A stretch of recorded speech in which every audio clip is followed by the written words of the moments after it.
This is Aman Asharanu from asharanu.com. Today I'm going to speak on how to remember who you are. Who we are has already been predetermined. What we have came to do, our purpose in life, who we are seeking within is already an ideal that has been established by a higher aspect of your intelligence. Because this is the case, we have stored this information within our memory banks. So, in order for us to remember who we are, we have to go through this process of redemption because we truly know who we are. We truly have everything. We are truly full of limitless light in our truest sense. But we explore the chaos, we explore the dark in order to illuminate our light from within, so that we go through this process of alchemy in order to refine ourselves, to pass along any flaws that may be in our intelligence or consciousness.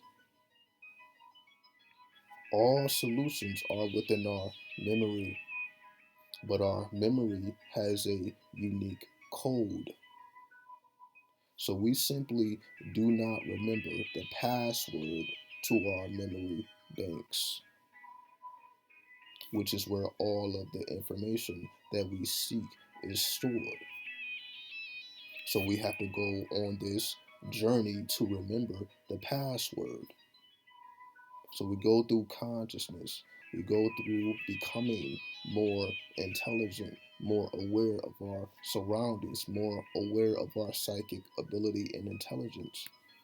We are doing all this to simply remember our passwords. And once that password is remembered, you have went through this entire process to the point where you are able to accept what you will find on the other side of that passcode or lock. So once you are ready to accept who and what you are, you will find exactly who you are. It has to come through acceptance because there are elements of ourselves that we are simply not ready to accept, so we can push it to the darkness of the unconscious mind and store it there and really don't have to worry about it. But these types of actions create what is called karma. We are not here to store energies because we don't know how to channel them properly. So we must have remembrance. We must go through a process of redemption. We must utilize our alchemical intelligence in order to accept our greatest light as well as our greatest darkness. And when we are able to accept our greatest light and our greatest darkness, then the password is simply at the palm of our hands. And everything suddenly becomes very clear and very conscious because it simply is a state of consciousness. Memory is a state of consciousness. This is a state of consciousness that is very hard to activate or open up, but it is not impossible. It is very simple once we get acquainted with the abyss, once we get acquainted with the darkness, once we get acquainted with the chaos, and begin to study and understand this chaos theory that we have to navigate through on a daily basis.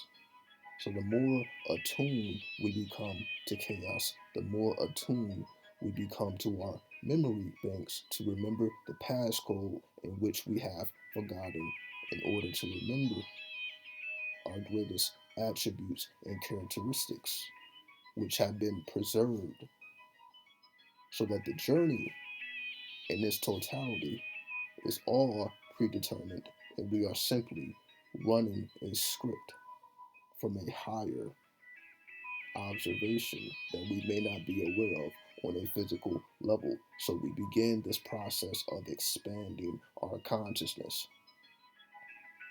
And the greatest expansion of consciousness, as they call the higher self or the holy guardian angel, is to simply understand that you have set yourself up from beginning to end, all for the remembrance of who and what you are.